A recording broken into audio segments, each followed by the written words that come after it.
Illustration 6 में कौन सा पॉइंट? 7th। बेटा ड्राइंग्स है। नहीं, इलस्ट्रेशन 7 का सेकंड और थर्ड। Second, purchase building. आपने सोहन से 12 लाख की बिल्डिंग खरीदी है, paid by taking a loan from SBI. SBI से 10 लाख का लोन लिया है, तो 2 लाख रुपए आपने अपने बैंक से पे करे होंगे। एसेट में बेटा एक एसेट खोल दो, बिल्डिंग 12 लाख, आपका पैसा कितना यूज हुआ? 2 लाख, तो बैंक से 2 लाख माइनस करोगे, जो बैंक से लोन लिया debt is your liability, 10 lakh liability में आ जाएंगे। 2 लाख ठीक है बेटा, कोई बात नहीं, कैश से माइनस कर दो। कैश से नहीं हो पाएगा, कैश में 1 लाख नहीं होगा। अब कैश में पैसे ही नहीं है तो कैसे माइनस करोगे? 12 लाख की बिल्डिंग खरीदी है, 10 लाख का लोन लिया है, चलो लोन तो लायबिलिटी में आ जाएगा, 2 लाख रुपए तो पे करने पड़ेंगे ना वेंडर को, कहाँ से आएंगे? कैश में तो है नहीं हमारे पास, तो बैंक से पेमेंट करी होगी। 10 लाख की जो हमारी वो लायबिलिटी में, हाँ, लायबिलिटी में खुलेगा लोन फ्रॉम बैंक। अगर आपने बेटा गाड़ी खरीदी है और पूरा लोन करवा लिया, एक भी पैसा नहीं दिया, तो एसेट में कार आ जाएगी और लायबिलिटी में लोन आ जाएगा। और 2 लाख हमारे बैंक। अगर आपने कुछ पैसा दिया है तो आपके कैश या बैंक से माइनस हो जाएगा। बड़ा सिंपल। हाँ बेटा, कौन सा पॉइंट? थर्ड। अरे मुझे लगा ये एक्चुअल अमाउंट है, 2 लाख का डिस्काउंट। बेटा थर्ड पॉइंट भी समझ लो एक बार, paid interest on loan and instalment of rupees 1 lakh. आपने इंस्टॉलमेंट ऑफ रुपीज 1 लाख अलग लिखा है और इंटरेस्ट अलग लिखा है बेटा। इसका मतलब इंस्टॉलमेंट जो 1 लाख की लिखी है डेट इज लोन, लोन से माइनस, बैंक से माइनस, ठीक है। और जो इंटरेस्ट पे किया है वो बिजनेस का 1 साल का एक्सपेंडिचर है। 1 साल के सारे एक्सपेंडिचर कैपिटल से माइनस होते हैं, कैश और कैपिटल से माइनस।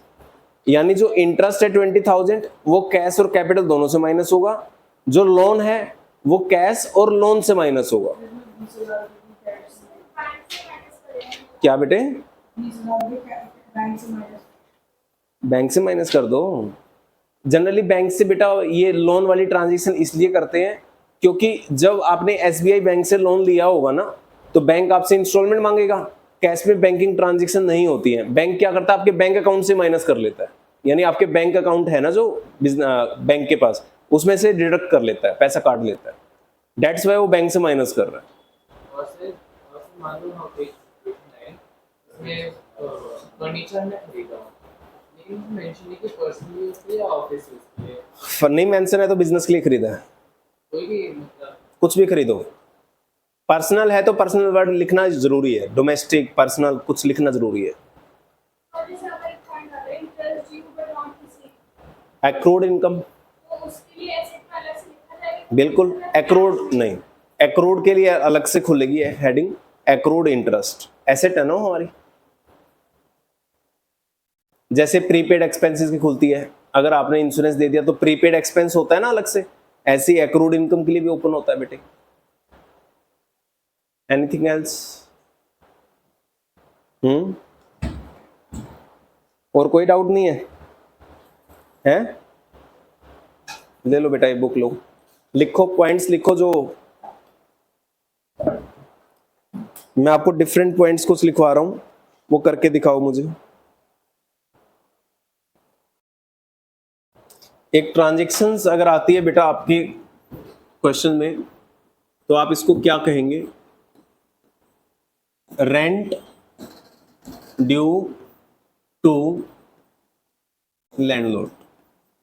आपने लैंडलॉर्ड को बेटा रेंट ड्यू है, इसका मतलब क्या मानोगे आप अकाउंटिंग इक्वेशन के हिसाब से? बताओ। Rent due to landlord, landlord को आपने रेंट देना है। इसके 2 इफेक्ट होंगे बेटा अकाउंटिंग इक्वेशन में, क्या क्या होंगे? नहीं कैश में क्यों होगा बेटा? ड्यू, ड्यू का मतलब है आउटस्टैंडिंग, पेंडिंग। अभी हमने रेंट पे, अगर क्वेश्चन कह रहे हैं rent due to landlord, it means rent payable to landlord. Payable outstanding, it means pending. आपने बेनिफिट ले लिया इसलिए कैपिटल से तो माइनस होगा ही होगा, ठीक है, बट कैश से माइनस नहीं होगा बेटा क्योंकि ड्यू है। ड्यू मतलब नॉट पेड अभी तक, राइट? तो कहां आएगा ये? आउटस्टैंडिंग रेंट में आएगा, किस हेडिंग में आएगा आउटस्टैंडिंग रेंट? लायबिलिटी में। यानी अकाउंटिंग इक्वेशन में क्या होगा इफेक्ट इसका? कैपिटल से भी माइनस और लायबिलिटी में प्लस। यानी एक साइड में कैपिटल से माइनस करके लायबिलिटी में दिखा दो, एसेट साइड में इसका कोई लेना देना नहीं है क्योंकि आपने अभी तक रेंट को पे नहीं किया। क्लियर है ये वाला पॉइंट? ठीक है। उसके बाद अगर क्वेश्चन आता है बेटा आपके पास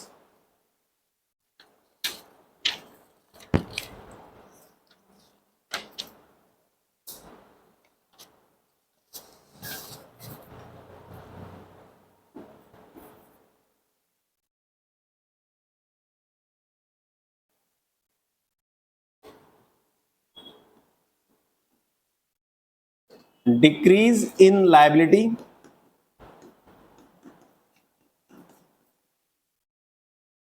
and increase in capital,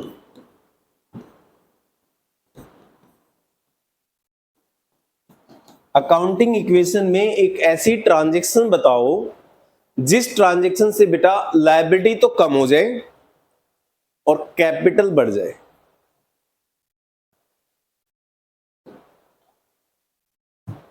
बताओ, increase in capital and decrease in liability क्या हो सकता है?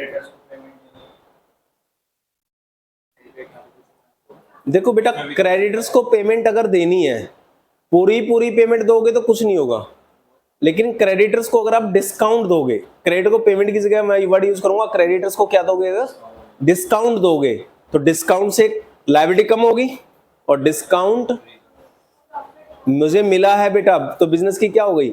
इनकम। तो कैपिटल क्या हो जाएगी? इंक्रीज। तो इसका आंसर क्या होगा? Discount received from creditors. Creditors बेटा आपकी लायबिलिटी है, क्रेडिटर्स से आपको डिस्काउंट मिला है। अब आपको अगर डिस्काउंट मिला है it means this is your income. Income मतलब प्रॉफिट कैपिटल में प्लस होंगे बेटा, अपने आप कैपिटल इंक्रीज हो जाएगी। और अगर डिस्काउंट मिलेगा तो लायबिलिटी की वैल्यू कम नहीं हो जाएगी, क्रेडिटर की वैल्यू कम हो जाएगी बेटा। अगर मैंने किसी का 1 लाख रुपए देना था और सामने वाला कहता है सर 1 की जगह ओनली 90 दे देना, 10,000 का डिस्काउंट दे रहे हैं आपको, तो बताओ मेरी लायबिलिटी कम हो गई नहीं हो गई? तो decrease in liability and increase in capital, this is the best example. कर सकते हो आराम से। और सोचना बेटा, एक और एग्जांपल सोचना, increase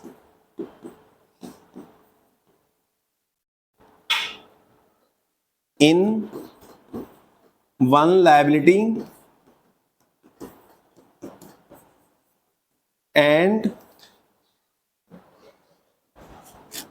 decrease in another liability. एक लायबिलिटी बेटा कम हो जाएगी और एक लायबिलिटी आपकी बढ़ जाएगी। अकाउंटिंग इक्वेशन में एक ट्रांजैक्शन का नाम बताओ जिससे एक लायबिलिटी कम हो जाए और उसके कारण एक लायबिलिटी बढ़ जाए।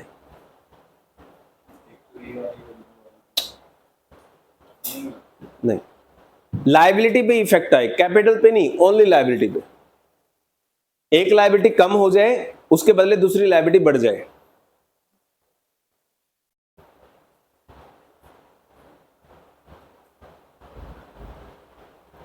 क्या एग्जाम्पल हो सकता है?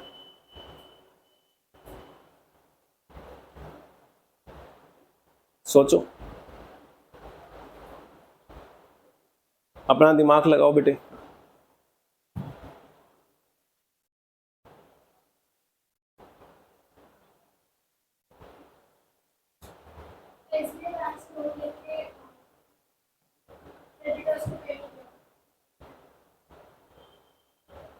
बेटा एसबीआई बैंक से लोन लेना एक अलग ट्रांजैक्शन है, कैश को पे कर क्रेडिटर को पे करना अलग ट्रांजैक्शन है। एक ट्रांजैक्शन बताओ सिंगल।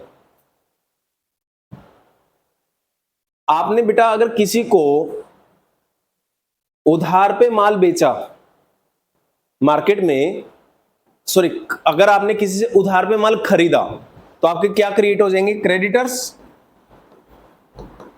क्रेडिटर्स आपकी लायबिलिटी होती है नहीं होती है? अगर आप बेटा किसी से उधार पे माल खरीदोगे तो सामने वाले आपके क्या हो जाएंगे, क्रेडिटर्स, आपकी लायबिलिटी है। अब उन क्रेडिटर्स को अगर वो क्रेडिटर्स आपको एक बिल साइन करके दे दें कि हम 2 महीने के बाद आपको जो माल आपसे खरीदा उसकी पेमेंट कर देंगे, तो वो बिल हमारे पास आएगा। और अगर हम किसी को बिल साइन करके दे देंगे तो वो बिल हमारे पास जाएगा बेटा। तो मैंने 2 केस कराए थे आपको, एक बीआर होता है बेटा और एक बीपी होता है। बीआर क्या होता है, किसी ने मेरे को बिल दिया और मेरे पास पैसा आना है, बिल पेबल। मैंने किसी को बिल दिया और मेरा पैसा जाना है। तुमने मार्केट से, मान लो ये रामू है बेटा, रामू से उधार में माल खरीदा है आपने, तो रामू आपका क्रेडिटर हो गया बेटा, लायबिलिटी में खड़ा होगा रामू। अब आप रामू को कहते हो रामू मैं आपको 2 महीने के बाद पेमेंट कर दूंगा, ठीक है ना? तो बताओ रामू की जगह आपकी बुक्स में क्या आ जाएगा, बिल पेबल, क्योंकि आपने बिल साइन करके दे दिया। तो क्रेडिटर खत्म हो जाएगा और क्रेडिटर की जगह आपकी बुक्स में क्या आ जाएगा बेटा, बीपी, बिल पेबल। एक लायबिलिटी खत्म हो गई, दूसरी क्रिएट हो गई। लायबिलिटी एक कम होना, एक ज्यादा होना। क्रेडिटर को आप बिल साइन करके दे दो, जैसे ही आप बेटा किसी क्रेडिटर को बिल साइन करके दोगे तो क्रेडिटर खत्म हो जाएंगे और उसकी जगह आपकी बुक्स में क्या आ जाएगा, फिर बिल पेबल। लायबिलिटी एक ही रहेगी बेटा। अब आप कहोगे सर इन दोनों में फर्क क्या है? वैसे आपने बेटा किसी से उधार में माल खरीदा, सामने वाले आपके क्रेडिटर्स हैं, लेकिन कोई गारंटी नहीं है कल आप पेमेंट करो या ना करो, कोई फर्क नहीं पड़ता। लेकिन अगर आप किसी को अंडरटेकिंग दे दो, लिखित में दे दो कि हम 2 महीने के बाद आपकी पेमेंट जरूर करेंगे, तो आपने बेटा एक रिटर्न डॉक्यूमेंट साइन कर दिया, इट मींस वो आपके क्या बन गए, बिल पेबल। ये बेटा लीगली एक डॉक्यूमेंट है जिसको कोर्ट में चैलेंज किया जा सकता है, ठीक है? तो अब वो क्रेडिटर खत्म हो जाएंगे लायबिलिटी के रूप में और क्या आ जाएंगे आपकी लायबिलिटी में, बीपी, बिल पेबल। दोनों का मतलब होता है पैसा देना है, उसमें कोई रिकॉर्ड नहीं होता, बस माल खरीदा है उधार में तो उस बंदे को पैसा देना है, उसको क्रेडिटर बोल दिया गया। इसमें ऑन रिकॉर्ड आपने साइन करके दे रखा है, बात एक ही है। तो एक लायबिलिटी खत्म करके दूसरी लायबिलिटी आ गई बेटे, ठीक है? हाँ नहीं, बीआर तो बेटा एसेट हो जाती है ना, बीआर बिल, ये उल्टा हो जाएगा। आपने किसी को उधार में माल बेचा, तो जब आप किसी को उधार में माल बेचोगे वो आपके डेटर होंगे, डेटर्स होते हैं। अगर वो आपको बिल साइन करके दे देंगे तो आपके डेटर खत्म हो जाएंगे और डेटर की जगह क्या आ जाएगा आपके एसेट में, BR, bill receivables. Bill receivables यानी एसेट, बिल पेबल, पेबल मतलब देना है पैसा, लायबिलिटी। दोनों चीजें अलग अलग है बेटे।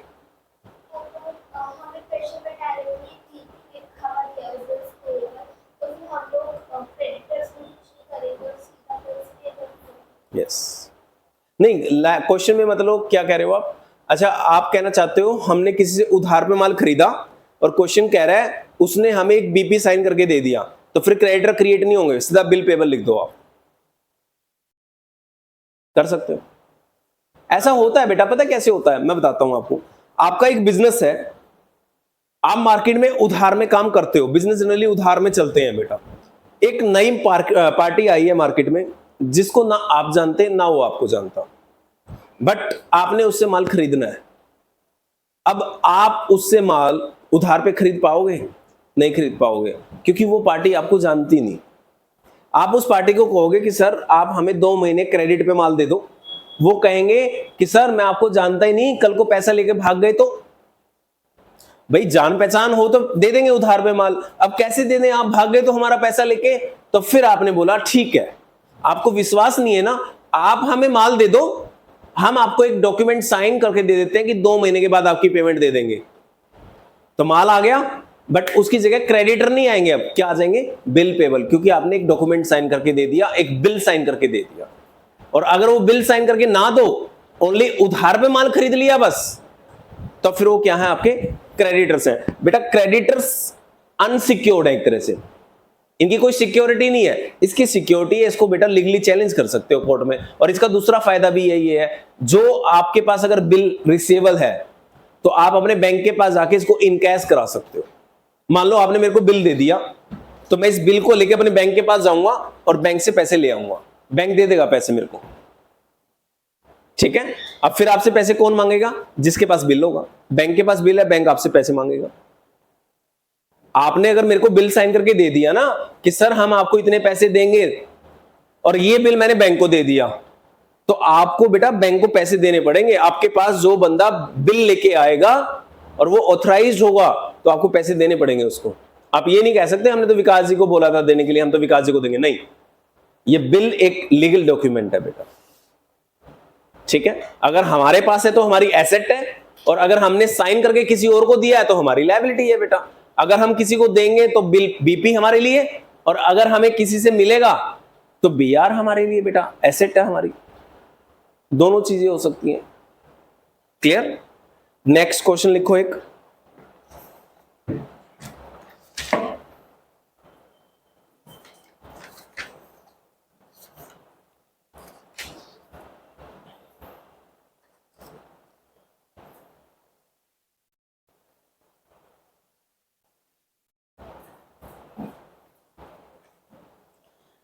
sold goods on credit, sold goods on credit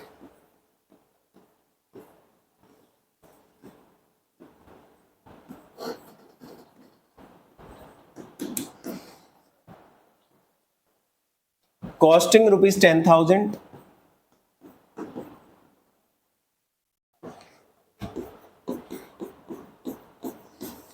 costing rupees 10,000 at a profit of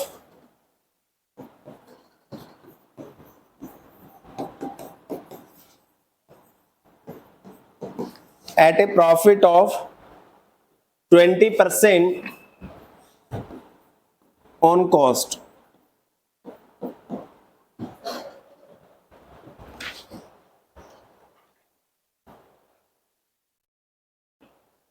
sold goods on credit, आपने बेटा ऑन क्रेडिट माल बेचा है, तो बताना ऑन क्रेडिट का मतलब क्या हो गया? उधार। ये आपकी उधार है, ठीक है। कितनी कॉस्टिंग का माल बेचा है बेटा आपने? 10,000 की कॉस्टिंग का माल बेचा है, तो स्टॉक कितना माइनस होगा? 10,000। स्टॉक तो उतना ही माइनस होगा बेटा जितना गोडाउन से निकला होगा, यानी कॉस्ट। तो स्टॉक से 10,000 माइनस होंगे। At a profit of 20% on cost, कितने परसेंट प्रॉफिट कमा रहे हैं? 20%। लेकिन 20% किसके ऊपर कमा रहे हैं? कॉस्ट के ऊपर। और कॉस्ट प्राइस हमें दे रखा है 10। बेटा प्रॉफिट कॉस्ट के ऊपर है और कॉस्ट दे रखी है, तो इसका 20% निकाल लो, कितना प्रॉफिट हो गया? 2,000 रुपए। बेटा 10,000 का 20% 2,000 रुपए प्रॉफिट हो गया। कहां जाएगा प्रॉफिट? कैपिटल में प्लस होगा, ठीक है। यानी स्टॉक से 10,000 माइनस होंगे, कैपिटल में 2,000 प्लस होंगे। अब आपने बेटा 10 प्लस 2 12,000 में माल बेचा होगा कस्टमर को, प्रॉफिट भी तो लोगे कस्टमर से। बताओ पैसे अभी आएंगे या उधार है? उधार है। तो बेटा 12,000 रुपए उधार हैं आपके, कहां दिखाओगे? लायबिलिटी में या एसेट में? ये एसेट होगी बेटा, क्योंकि आपका पैसा आना है। आपने माल बेचा है उधार में, कस्टमर से आपका पैसा आना है, इसलिए आप बेटा डेटर के नाम से एसेट में दिखाओगे। क्लियर है इतना? अगर यही क्वेश्चन आए बेटा 20% ऑन कॉस्ट की जगह क्वेश्चन लिख दे सेल,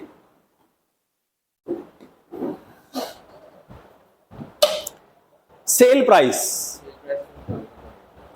अब बेटा आपने माल बेचा 10,000 की कॉस्टिंग का, वो ठीक है, लेकिन 20% प्रॉफिट पे आप बेच रहे हो, लेकिन 20% जो प्रॉफिट कमा रहे हो ना, वो आप बेटा सेल प्राइस पे कमा रहे हो। सेल प्राइस पे प्रॉफिट कमा रहे हो 20%, कॉस्ट पे 20% नहीं कमा रहे। अब बेटा सेल प्राइस तो हमें पता ही नहीं, तो प्रॉफिट कैसे निकालेंगे? और प्रॉफिट तब तक नहीं निकल सकता जब तक सेल प्राइस ना पता हो। सेल प्राइस पूरे क्वेश्चन में दिया ही नहीं। जो 10,000 रुपए दिए हैं बेटा, वो क्या दिए हैं आपको?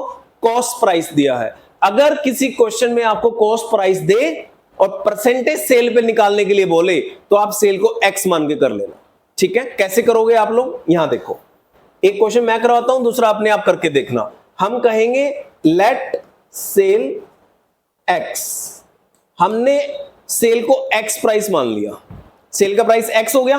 अब क्वेश्चन कह रहा था 20% प्रॉफिट है सेल प्राइस पे, अगर सेल प्राइस एक्स है तो प्रॉफिट कितना हो गया बेटा, एक्स का 20%, एक्स वैल्यू जो भी होगी उसका 20%, तो एक्स का 20% आएगा बेटा 0.2x। सेल प्राइस अगर एक्स है और प्रॉफिट सेल के ऊपर 20% है तो एक्स का 20% कितना आ गया, 0.2x आ गया प्रॉफिट। अब बेटा मेरे को कॉस्ट प्राइस चाहिए, बेटा कॉस्ट प्राइस चाहिए, कैसे निकलेगा कॉस्ट, सेल में प्रॉफिट को माइनस करूं या प्लस कर दूं, कॉस्ट प्राइस निकालना है तुम्हारी सेल में, जो तुम्हारी सेल प्राइस है उसमें तुम्हारा प्रॉफिट को माइनस करूं या प्लस कर दूं, तुम्हारी कॉस्ट निकालनी है माइनस। आप बोलोगे सर जो हमने माल बेचा होगा उसमें हमारा प्रॉफिट ऑलरेडी प्लस होगा, आप माइनस कर दो, क्या बच जाएगा हमारा कॉस्ट प्राइस, तो सेल माइनस प्रॉफिट अगर कर दूंगा तो कॉस्ट प्राइस आएगा बेटा, सेल आपने एक्स मान रखी है ऊपर, प्रॉफिट आपका 0.2x आया ऊपर, तो आपकी कॉस्ट प्राइस कितनी आ गई बेटे, 0.8x आ गई, 0.8x क्लियर है, 0.8x ये क्या आ गई 0.8x कॉस्ट, ठीक है। अब एक कॉस्ट क्वेश्चन ने भी दे रखी थी, कितनी दे रखी थी कॉस्ट क्वेश्चन ने, हम कॉस्ट को कॉस्ट के बराबर में रख देते हैं, एक 10,000 रुपए क्वेश्चन ने दे रखी है कॉस्ट, एक हमने निकाल ली 0.8x, तो x की वैल्यू निकाल लो बेटा, कॉस्ट प्राइस अपने आप आ जाएगा, इधर 0.8 मल्टीप्लाई है उधर चला जाएगा तो डिवाइड हो जाएगा, x को इधर रखो, उधर 10,000 के डिवाइड में 0.8 कर दो बेटा। अब 0.8 से डिवाइड करना थोड़ा मुश्किल होगा तो आप बेटा पॉइंट को हटा के ऊपर एक जीरो और कर दो, तो 1 लाख को कितने से डिवाइड कर दो, 8 से, कितना आएगा, x की वैल्यू देखो कितनी आएगी, ओनली 2500,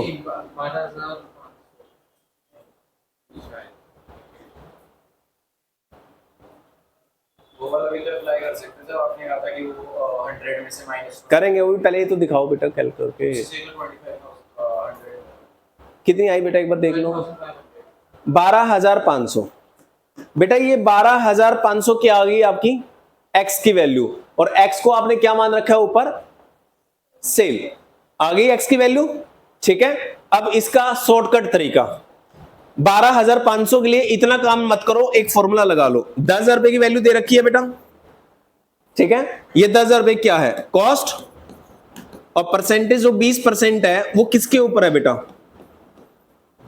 ये परसेंटेज है जो किसके ऊपर है, ऑन सेल, ये 20% सेल के ऊपर है, बट सेल वैल्यू हमारे पास है ही नहीं, हमारे पास कौन सी वैल्यू है, कॉस्ट, तो अगर परसेंटेज सेल के ऊपर है तो आप नीचे सेल में से माइनस कर दो 20%, 100 में से 20 माइनस कर दो, क्योंकि सेल के अंदर प्रॉफिट क्या होता है ऑलरेडी प्लस, आप माइनस कर दो यहां क्योंकि इसमें प्रॉफिट ऑलरेडी प्लस नहीं है, तो इससे भी हटा दो, तो आंसर कितना आएगा देखो एक बार करके, 10,000 इंटू 20 बटा 80, कितना आएगा 2500, तो बेटा ये 2500 रुपए क्या आ गया, 20% प्रॉफिट आ गया, cost price 10,000, profit 2500, sale price कितना हो गया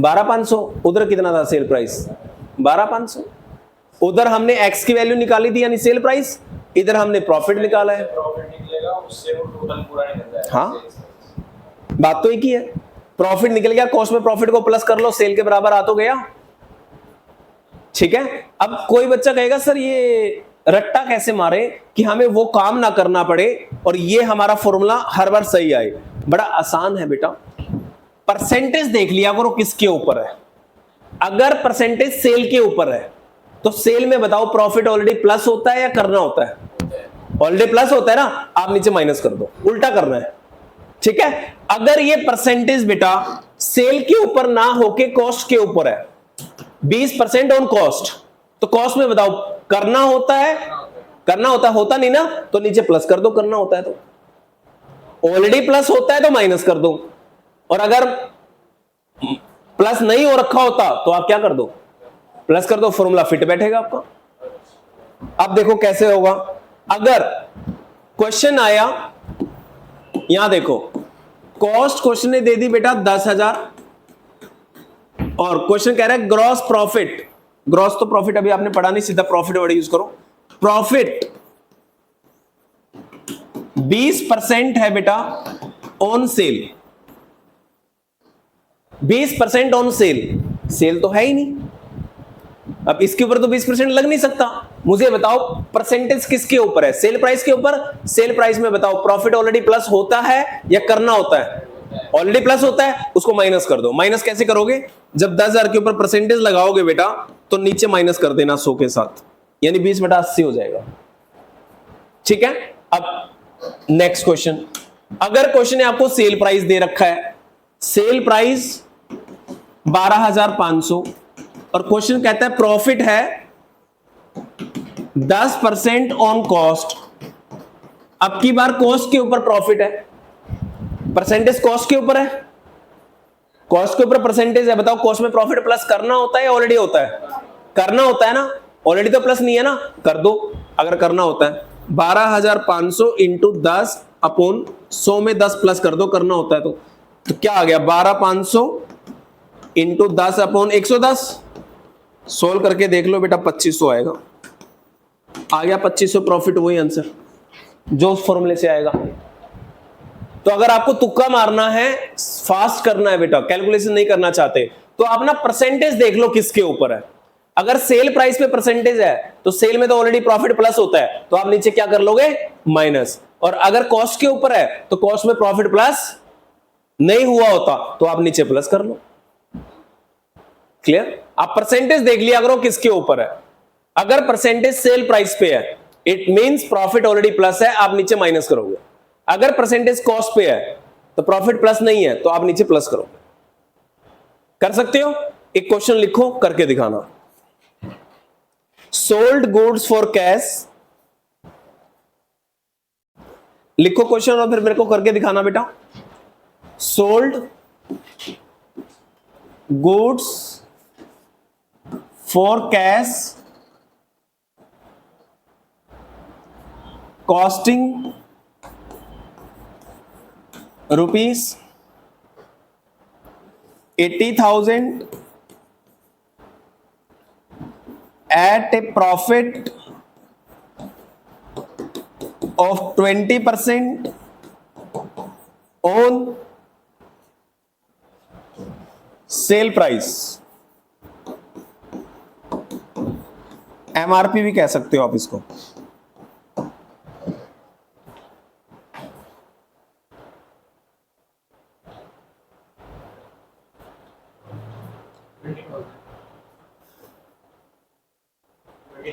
अब मुझे बेटा प्रॉफिट कैलकुलेट करके दिखाओ कैसे निकलेगा।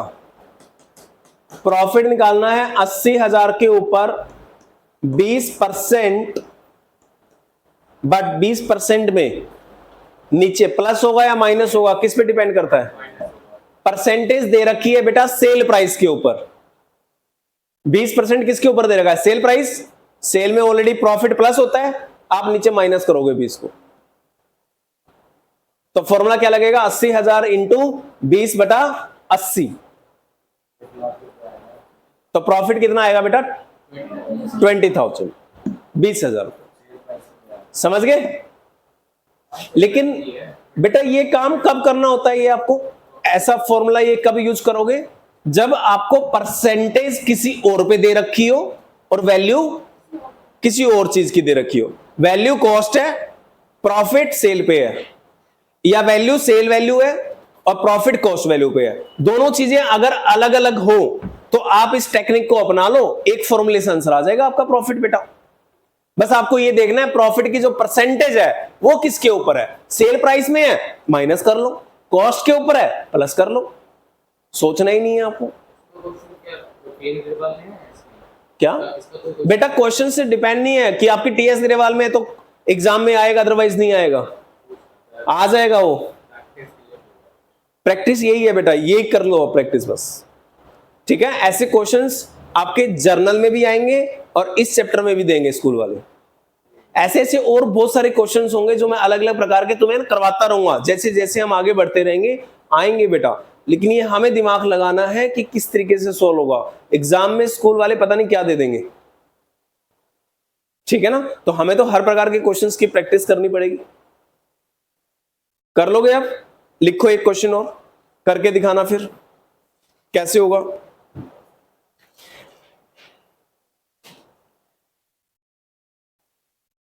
Sold goods on credit, sold goods on credit costing rupees 40,000, costing rupees 40,000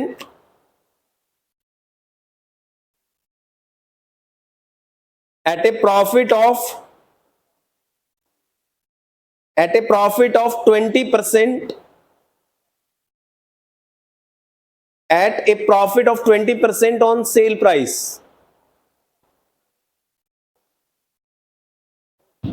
अब जैसे ही आया सेल प्राइस तो प्लस हो रखा है प्रॉफिट, आप क्या कर देना माइनस, आंसर आ जाएगा। तो 40,000 इंटू 20/80,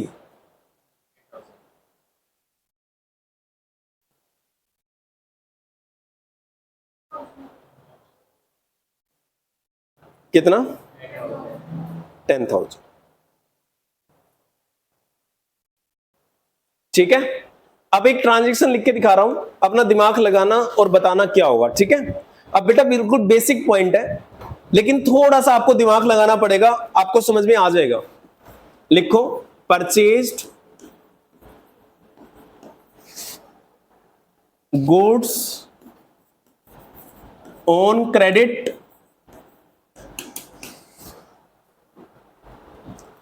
रुपीज 1,80,000 ब्रैकेट इंक्लूडिंग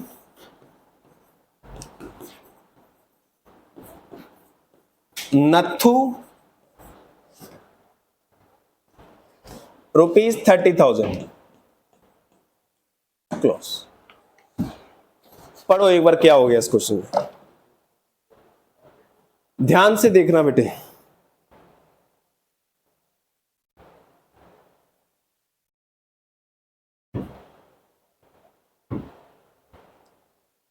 तो सिंपल क्वांटिटी में प्लस होगा और क्या सोचो सोचो बेटा, थोड़ा दिमाग लगाओ अपना। आप अपना दिमाग लगा के चलो एक बार लिख लो आंसर, आपके अनुसार क्या होगा, फिर डिस्कस करेंगे। आप अपना दिमाग लगाओ और लिख लो क्या होना चाहिए, फिर डिस्कस करेंगे। इस क्वेश्चन का आंसर आपके अकॉर्डिंगली क्या होना चाहिए, देख लो बेटे। 2 मिनट ले लो, आराम से सोचो।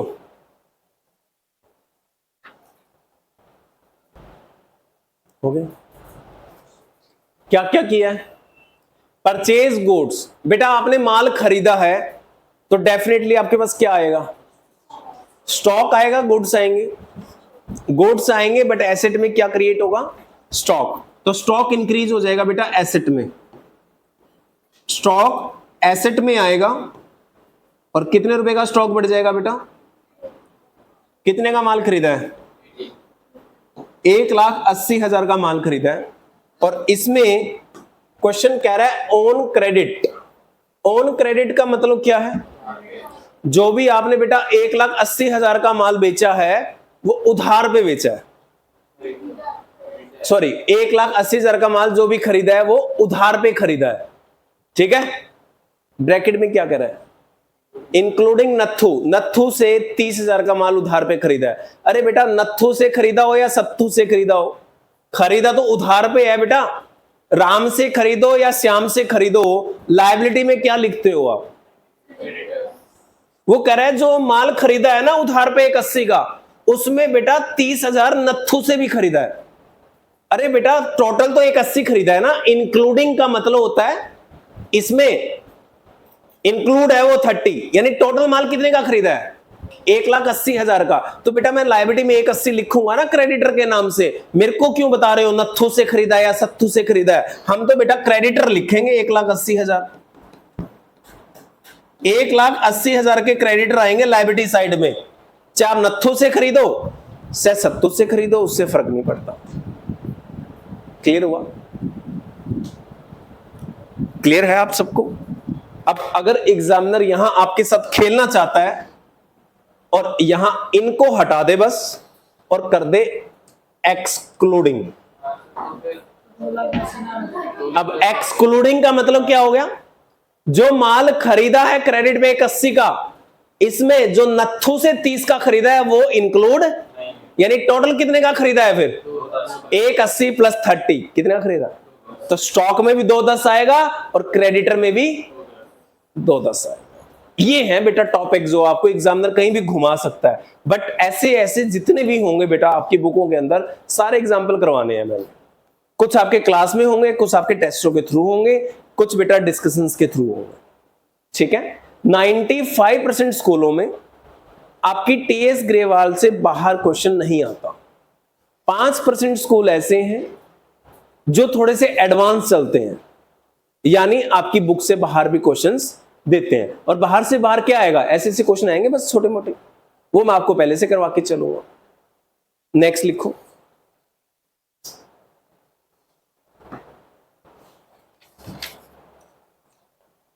Paid petty expenses.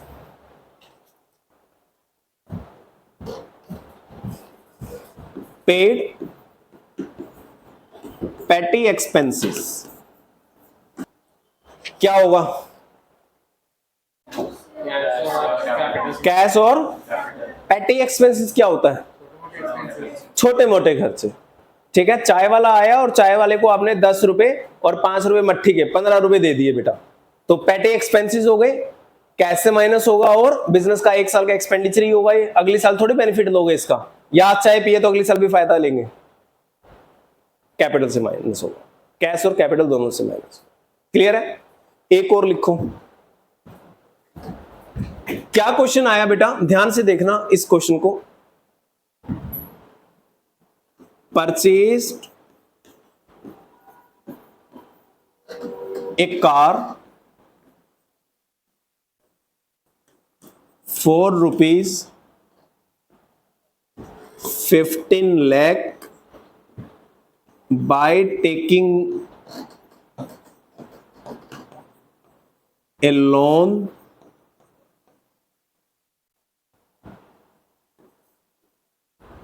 of rupees by taking a loan from SBI। एक मिनट रुक तो जाओ, मैंने क्वेश्चन कहां लिया है पूरा। Purchase a car for ₹15 lakh by taking a loan from SBI। Car की जगह बेटा थोड़ा चेंज कर रहा हूं, बिल्डिंग, इसमें मजा आएगा करने में। Purchase a building for ₹15 lakh by taking a loan from SBI and paid registration charges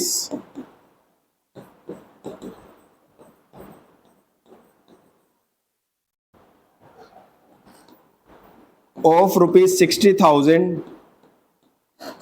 by check। अब बताओ तुम क्या होगा? 60,000 तो बैंक से माइनस करेंगे, उसके बाद नहीं छोड़ो, आप नहीं बता पाओगे। आप मुझे इतना बता दो, बिल्डिंग कितने की खरीदी है? नहीं, दोबारा सोच लो। 15 लाख से हो गया, क्योंकि बिल्डिंग पे तो हमने रजिस्ट्रेशन फीस खर्च करी है। बेटा अकाउंट्स के अंदर फिक्स एसेट्स होती हैं। क्या होता है फिक्स एसेट्स का मतलब? What is the meaning of fixed assets? Fixed assets मतलब वो एसेट्स या वो कैपिटल एक्सपेंडिचर्स, याद होगा आपको कैपिटल एक्सपेंडिचर्स किसको कहते थे? वो कैपिटल एक्सपेंडिचर जिनका बेनिफिट हम मोर देन 1 ईयर तक लेंगे। तो इसके लिए बेटा रूल बनाया गया, जब भी आप कोई नई एक फिक्स एसेट खरीदोगे, चाहे आप बिल्डिंग खरीदो, चाहे आप कार खरीदो, चाहे आप मशीन खरीदो, चाहे आप फर्नीचर खरीदो, चाहे आप कंप्यूटर खरीदो, जब भी कोई एक नई फिक्स एसेट खरीदोगे बेटा, तो उस एसेट पे होने वाला हर खर्चा टिल रेडी टू यूज, जब तक वो रेडी टू यूज ना हो जाए, उसका सारा खर्चा उस एसेट में प्लस होगा, उसको अलग से रिकॉर्ड नहीं किया जाएगा। ये फिक्स एसेट्स के रूल है बेटा। अगर मैंने एसी खरीदा बेटा 50,000 का और एसी को लाने का खर्चा है 5,000 और एसी को इंस्टॉल करवाने का खर्चा है 5,000, तो टोटल कितना खर्च किया? 60,000। कितने का एसी खरीदा हमने? मार्केट से 50,000 का। आने का खर्चा और अपनी बिल्डिंग पे ऊपर चढ़ाने का खर्चा, यानी जो लेबर एंड रिक्शा वाले का खर्चा है, वो 5,000 रुपये है। तो 50 का खरीदा, 5,000 रुपये मजदूरों को दे दिए। जब हमने एसी को इंस्टॉल करने के लिए बुलाया गया, तो इसके अंदर एसी को इंस्टॉल करने की पाइप थोड़ी ज्यादा लगनी थी, तो वो पाइप और मजदूरी का खर्चा 5,000 रुपये और दिया हमने। तो बेटा एसी मेरा कितने में पड़ा? मुझे 60,000 में पड़ा। तो अकाउंट्स में ये रूल बना दिया गया, अगर आप बेटा कोई कैपिटल एक्सपेंडिचर करोगे, अगर आप कोई फिक्स एसेट्स खरीदोगे, तो उस फिक्स एसेट पे होने वाला हर खर्चा उस एसेट में प्लस कर दिया जाएगा, जब तक उसको रेडी टू यूज ना कर लिया जाए। क्लियर हुआ? तो बताना बिल्डिंग कितने की खरीदी है बेटा? जब तक रजिस्ट्रेशन नहीं होगा बिल्डिंग का, जब तक बिल्डिंग आपके नाम पे नहीं चढ़ेगी, क्या लीगली बिल्डिंग आपकी होगी? आपकी बिल्डिंग नहीं होगी। तो आपकी बिल्डिंग कितने में पड़ी आपको? 15 लाख। तो एसेट में जब बिल्डिंग का अकाउंट खोलोगे तो कितना प्लस करोगे? 15,60,000 रुपए प्लस करोगे बेटा बिल्डिंग में। और लोन कितने का लिया है? 15-60 का नहीं लिया लोन, लोन 15 का लिया है। जो 60,000 है वो आपने अपने बैंक से दिए हैं। इसका मतलब कहां से माइनस होंगे वो 60,000 रुपए? आपके बैंक अकाउंट से माइनस होंगे। 60,000 बाई चेक, चेक का मतलब आपके बैंक से माइनस होंगे। क्यों होंगे बेटा? कैपिटल से। वाई? कैपिटल से कौन से खर्चे माइनस होते हैं? जो रिवेन्यू एक्सपेंडिचर होते हैं। आपने बेटा अगर बिल्डिंग में प्लस कर दिया है खर्चा, is it your revenue expenditure? Capital से कौन से माइनस होते हैं? जो रिवेन्यू एक्सपेंडिचर होते हैं। क्या ये रिवेन्यू एक्सपेंडिचर है? अगर आप इसको बिल्डिंग में प्लस कर रहे हो, तो आप इसको कौन सा खर्चा मान रहे हो? कैपिटल एक्सपेंडिचर तो बेटा एसेट में जाते हैं, कैपिटल में थोड़ी माइनस होते हैं। तो फिर इक्वेशन क्या होगी? बिल्डिंग में कितना आएगा? 15,60,000। कैसे? बैंक से कितना माइनस होगा? तो एसेट में दो ट्रीटमेंट होंगे, बिल्डिंग 15,60, बिल्डिंग 15,60 और बैंक से कितना माइनस होगा? 60। तो एसेट में नेट इफेक्ट कितना आया? 15 लाख। और लोन में कितना आएगा? लायबिलिटी में 15 लाख। होगी इक्वल 15 लाख 15 लाख। कैपिटल में तो जीरो आना ही है। नहीं आया समझ? पक्का? अच्छा एक बात और बताओ, हमने एक पुराना फटफटिया स्कूटर खरीदा। कुछ लोग खरीद लेते हैं बेटा। अब जब आप कोई पुराना स्कूटर खरीदोगे तो सीधा चलाना स्टार्ट कर दोगे आप उसको? जनरली हम क्या करते हैं, कोई पुरानी चीज खरीदते हैं तो उसको रेडी टू यूज करने के लिए उसके ऊपर क्या करते हैं? थोड़ा सा खर्च करते हैं। तो तुमने जब वो स्कूटर खरीदा तो बेटा उस स्कूटर की सर्विस नहीं हो रखी थी, उस स्कूटर के ब्रेक खराब थे, उस स्कूटर की क्लच खराब थी और उस स्कूटर का थोड़ा पेंट होना था, वो पेंट कराया। तुमने वो स्कूटर खरीदा बेटा 15,000 में और 5,000 रुपए उसके ऊपर और खर्च कर दिया। जो 5,000 रुपए खर्च किया वो बताओ रेडी टू यूज के लिए किया या नहीं किया? रेडी टू यूज के लिए किया ना। तो 15 + 5 मैं कहूंगा आपने स्कूटर कितने में खरीदा? 20,000 में खरीदा, 15 में नहीं खरीदा। तो एक बच्चा मेरे को कहता है सर यानी स्कूटर की मैं रिपेयर कराऊंगा तो वो खर्चा स्कूटर में प्लस होगा क्या? एसेट में आएगा क्या? मैंने कहा बेटा गलत, पूरी सेंटेंस बोलो। अगर आप रिपेयर करवाओगे at the time of purchasing the asset, चाहे पुरानी है चाहे नई है, रेडी टू यूज तक का सारा खर्चा एसेट में आएगा। आपने एक बार 15,000 का स्कूटर खरीदा, 5,000 रुपए खर्च कर दिए, तो आप 20,000 एसेट में क्रिएट कर दो स्कूटर के नाम से। 3 महीने के बाद स्कूटर का टायर फट गया और आपने स्कूटर के टायर चेंज करवाए, तो क्या अब भी वो टायर का खर्चा स्कूटर में प्लस होगा क्या? No no no no no no, that is repair expenses. Normal repair expenses बेटा लॉस है आपका बिजनेस का, रिवेन्यू एक्सपेंडिचर कैपिटल से माइनस होंगे। बट जब एसेट बाय कर रहे हो तो उस टाइम पे बेटा हम एसेट में प्लस कर देते हैं। एट अ टाइम के लिए यस, हाँ, परचेज करते वक्त एक डेट सेलेक्ट कर ली जाती है कि हम रेडी टू यूज कब तक करेंगे। मैंने पुराना एसी खरीदा, एसी को लगवाने का खर्चा और एसी की मेंटेनेंस कराने की खर्चा मैंने यूज करने से पहले कर दिया, तो वो एसी में डेबिट हो जाएगा बेटा, वो रिवेन्यू एक्सपेंडिचर नहीं माना जाएगा। और एक बार मैंने एसी चलाना स्टार्ट कर दिया, यूज करना स्टार्ट कर दिया, अब मैं कभी भी मैं एसी के ऊपर खर्चा करूंगा तो बेटा वो मेरा रिवेन्यू एक्सपेंडिचर माना जाएगा, रिपेयर एंड मेंटेनेंस, वो एसी में डेबिट नहीं होगा बाद में। एसेट में कब डेबिट होगा? एसेट में एक डेट तक डेबिट होता है, वो डेट होती है date of ready to use, जब तक हमारी एसेट यूज करने लायक ना हो जाए, बस, बाकी नहीं बेटे। ठीक है, आपने एक नया स्कूटर खरीदा मार्केट से 1 लाख रुपए का, तो स्कूटर में 1 लाख रुपए डेबिट होंगे बेटा।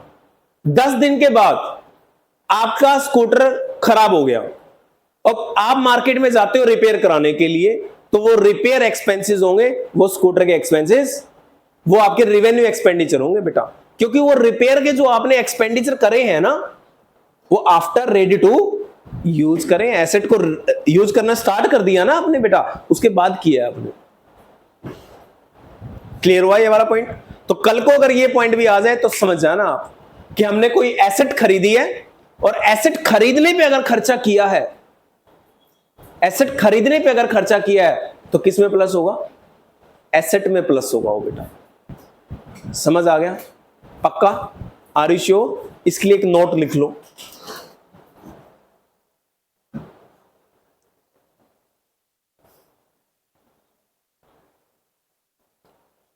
Expenses paid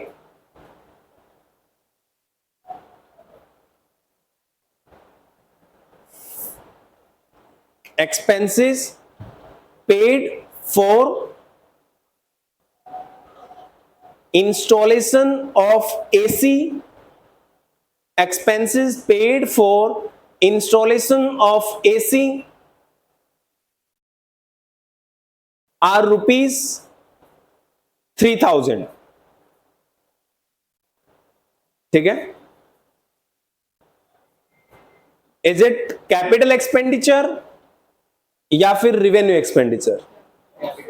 capital expenditure. इसका आंसर लिखो, this will be revenue expenditure, sorry, this will be capital expenditure, this will be capital expenditure because it is spent, this is capital expenditure because this is spent before making the asset, before making the asset ready to use,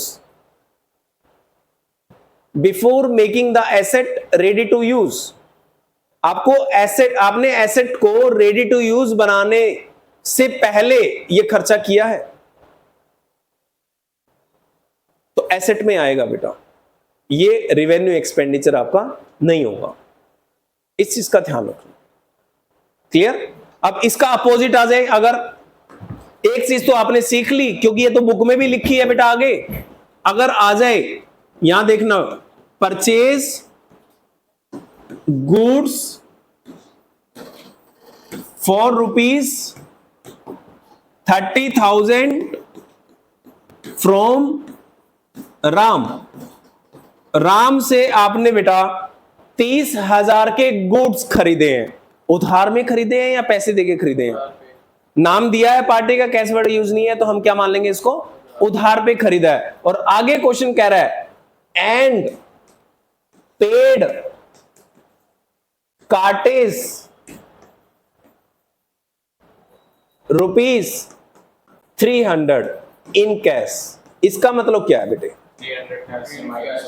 आप जिस भी party से, मतलब जिस भी क्या, राम से, आप राम के ऑफिस से या राम के गोडाउन से 30,000 का माल लेके आए हो, तो बेटा रिक्शा वाला किराया लेगा या नहीं लेगा? लेगा। तो बेटा रिक्शा वाले का किराया की उधार होगी क्या? नहीं, उसको तो कैश देना पड़ेगा ना। उधार वो है बेटा जो आपने गुड्स खरीदे हैं। तो बताओ आपने स्टॉक कितने का खरीदा है, मैं क्या मानूं, 30,000 का स्टॉक खरीदा है या 30,300 का खरीदा है? स्टॉक का बताओ, स्टॉक कितने का खरीदा है बेटा? स्टॉक पक्का कितने का खरीदा है? 30,000 का। क्यों बेटा, ये रेडी टू यूज से पहले का खर्चा नहीं है 300 रुपए? क्या ये रेडी टू यूज से पहले का खर्चा नहीं है 300 रुपए?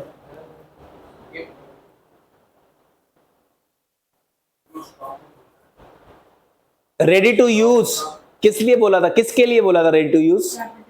कैपिटल एक्सपेंडिचर्स के लिए बेटा। कैपिटल एक्सपेंडिचर मतलब फिक्स्ड एसेट्स। क्या गुड्स फिक्स एसेट होती है? क्या स्टॉक फिक्स एसेट होता है? नहीं बेटा, अगर आप गुड्स खरीदोगे तो स्टॉक तो 30 का ही आएगा। जो आपने 300 रुपए खर्च कर दिया cartage, this is your revenue expenditure. ये 300 रुपए क्या माना जाएगा आपका? कैश और कैपिटल से माइनस होगा 300 रुपए। वो 30,000 अलग है, स्टॉक में और क्रेडिटर में आ जाएगा। वो उधार पे माल खरीदते हो तो कहां कहां आता है? स्टॉक में और क्रेडिटर में। और जो बेटा 300 रुपए आपने किराया दिया है मजदूर को, उसकी मजदूरी का, तो वो बेटा रिवेन्यू एक्सपेंडिचर है। अब अगर इसी में मैं थोड़ा सा चेंज कर दूं और आपके साथ अगर मैं गेम खेलना चाहता हूं तो बेटा मैं गुड्स को हटाऊं, राइट, और गुड्स की जगह लिख दूं बेटा फर्नीचर। अब क्या होगा इसी केस में? अब फर्नीचर कितने का माना जाएगा? 30,300। अब कोई रिवेन्यू एक्सपेंडिचर नहीं है। अब कैपिटल से 300 रुपए माइनस नहीं होंगे। 30,300 फर्नीचर में आएगा और 30,300 लायबिलिटी में आएगा, पेबल फॉर फर्नीचर। क्रेडिटर नहीं आएगा। क्रेडिटर बेटा गुड्स के लिए वर्ड यूज करते हैं। अच्छा, 300 रुपए जो पे कर चुके कैश से माइनस कर दो, मतलब लायबिलिटी में 30,000 आएगा, जो 300 पे कर दे वो कैश से माइनस कर दो। कहने का मतलब फर्नीचर 30,300 का आएगा। अब 30 का नहीं आएगा फर्नीचर, क्योंकि बेटा जो मैंने वर्ड यूज किया आप लोगों के लिए कि जो खर्चा रेडी टू यूज से पहले होगा वो उस एसेट में प्लस कर दिया जाएगा। वो फिक्स एसेट के लिए है बेटा, गुड्स के लिए नहीं है। वो ओनली फिक्स एसेट्स के लिए है। और आप कहोगे सर ये कैसे? इसका भी बेटा रीजन है, रूल है। मैं धीरे धीरे जब जर्नल का चैप्टर पढ़ाऊंगा ना, आपको इसका मीनिंग बताऊंगा ऐसा क्यों हुआ। ये चीज तुम्हारी बुक में लिखी नहीं, बट इसके क्वेश्चंस आते हैं। लेकिन मैं आपको इस क्वेश्चन में ऐसा क्यों हुआ कि फर्नीचर होगा तो प्लस होगा और गुड्स होंगे तो प्लस, रीजन से बेटा कराऊंगा आगे। पेड इन कैश होता अगर मैंने फ्रॉम राम लिखा है ना, और यहां लिख देता अगेंस्ट कैश। अगेंस्ट कैश का मतलब हमने राम को पैसा, तो लायबिलिटी है ही नहीं। फिर मेरे 30 के 30,000 कैश से माइनस होते और स्टॉक आ जाता, गुड्स खरीदता तो मैं। वो तो डिपेंड करता है, पार्टी का नाम अगर क्वेश्चन दे रहा है और कैश वर्ड यूज ना करे 30,000 के लिए तो उधार मानेंगे, और अगर नाम यूज करके कैश वर्ड भी यूज कर रहा है 30 के लिए तो फिर कैश मानेंगे बेटा। समझ आ रहा है? ये छोटे छोटे पॉइंट्स हैं बेटा, जितनी मेहनत करेंगे हो सकता है। देखो ये ऐसे पॉइंट्स हैं जो मुझे आपके साथ अभी डिस्कस नहीं करने चाहिए, बट मैं जानबूझ के करता हूं क्योंकि मैं डे 1 से चाहता हूं आप स्ट्रांग बनो। थोड़ी दिक्कत होगी, थोड़ी परेशानी होगी, कोई बात नहीं, लेकिन कम से कम अगर तुम्हारी मैडम ने तुम्हारे साथ खेलना चाहा और क्वेश्चन टफ देना चाहा तो इनसे बार क्या देगी? ऐसे से क्वेश्चन ही तो बना के देगी। वो तुम पहले ट्रेंड हो चुके होंगे उन क्वेश्चन को सोल्व करने के लिए। तो अल्टीमेटली जब तुम स्कूल का टेस्ट दोगे तो तुम्हें अपने स्कूल का टेस्ट सबसे आसान लगेगा। कार्टेज बेटा किराया, और रिक्शा वाला जो भाड़ा लेगा, कार्टेज मतलब भाड़ा, फ्रेट बोल दो इसको, फ्रेट चार्जेस, कार्टेज चार्जेस, बात है क्या बेटे? क्लियर है? Any doubt? पक्का? तो नेक्स्ट क्लास में बेटा ऐसे से और क्वेश्चंस की हम प्रैक्टिस करेंगे। और फिर मैंने आपको जैसे बोला था एक टेस्ट मैंने आपको लेना है इस चैप्टर का दोबारा, ठीक है? वो टेस्ट जो होगा अकाउंटिंग इक्वेशन का, थोड़ा टफ बट छोटा होगा। यानी तुम्हें ये नहीं सोचने की जरूरत पड़ेगी कि सर करें कैसे 1 घंटे के अंदर, मतलब टाइम ज्यादा चाहिए, नहीं, टाइम बहुत सिंपल होगा। मतलब इतना नहीं कि आप नहीं कर पाओगे, आप 10 मिनट पहले पेपर खत्म कर दोगे, इतना छोटा टेस्ट होगा। मुझे नहीं पता कितने होंगे, बट छोटा टेस्ट होगा, लेकिन वो छोटा टेस्ट ऐसा होगा जिसके अंदर ना एक एक पॉइंट तुम्हें सोच सोच के लिखना पड़ेगा, ऐसे नहीं कुछ भी लिख दोगे आप, सोचना पड़ेगा बेटा। ऐसे ऐसे पॉइंट्स हर क्वेश्चन में डाले जाएंगे। मतलब अगर मैं एक 5 नंबर का क्वेश्चन देता हूं तो बेटा 5 ही ट्रांजेक्शन होंगी, कोई छठी ट्रांजेक्शन नहीं होगी तुम्हारे क्वेश्चन में, ओनली 5 होंगी। जैसे लास्ट टेस्ट में मैंने 6 नंबर के क्वेश्चन के अंदर 12, 13, 15, 16 एंट्रियां दे दी थी, ऐसा नहीं होगा। एक क्वेश्चन 5 नंबर का आएगा तो 5 एंट्रियां होंगी, और 3 नंबर का आएगा तो ओनली 3 एंट्री दूंगा बस, लेकिन वो तीनों एंट्रियां सोचने वाली होंगी, अच्छी एंट्रियां होंगी। ऐसा नहीं है कि आपके सिलेबस से बाहर आ जाएगा, ठीक है ना, बट सोचने वाली होंगी। ऐसे आप तुक्का मार के कुछ भी नहीं लिख सकते, ठीक है। और सारा आपके सिलेबस से होगा बेटा, कुछ भी बाहर नहीं आएगा। जो मैं करवा रहा हूं उन्हीं में से आएगा, उससे अलग कुछ नहीं। टफ मतलब बेटा सोच समझ के करना पड़ेगा। ये वाले क्वेश्चन सोच समझ के करने पड़ेंगे, नहीं करने पड़ेंगे? अगर ऐसे ऐसे कुछ क्वेश्चंस आते हैं तो आपको थोड़ा सा बेटा सोचना पड़ेगा, बस वही है, उतना ही सोचना पड़ेगा। अदरवाइज ये थोड़ी है कि कर ही नहीं सकते। मैं क्यों दूंगा ऐसा क्वेश्चन जो तुम कर ही नहीं सकते? पहले मैं करवाऊंगा, तुम्हें समझाऊंगा, समझ आएगा तो फिर टेस्ट दूंगा, ऐसे नहीं बेटे, ठीक है। तो टेस्ट हम सैटरडे कर लें, हम सैटरडे टेस्ट कर लेते हैं। संडे जो हमें 2 घंटे की क्लास मिलेगी 10 से 12, उसमें मैं तुम्हारा चैप्टर नंबर 1 खत्म करा देता हूं, ठीक है। तो हमारा चैप्टर नंबर 5 तो हो ही गया है, इसकी प्रैक्टिस मैं करवाता रहूंगा जब तक आप इसमें पूरा ट्रेन नहीं हो जाते, ठीक है। संडे वाली क्लास में हम फर्स्ट चैप्टर कर लेते हैं, मोर और लेस वो खत्म हो जाएगा, उसका जो भी हिस्सा होगा वो फिर नेक्स्ट वीक की पहली क्लास ट्यूसडे में खत्म कर लेंगे, ठीक है। चलो, थैंक यू।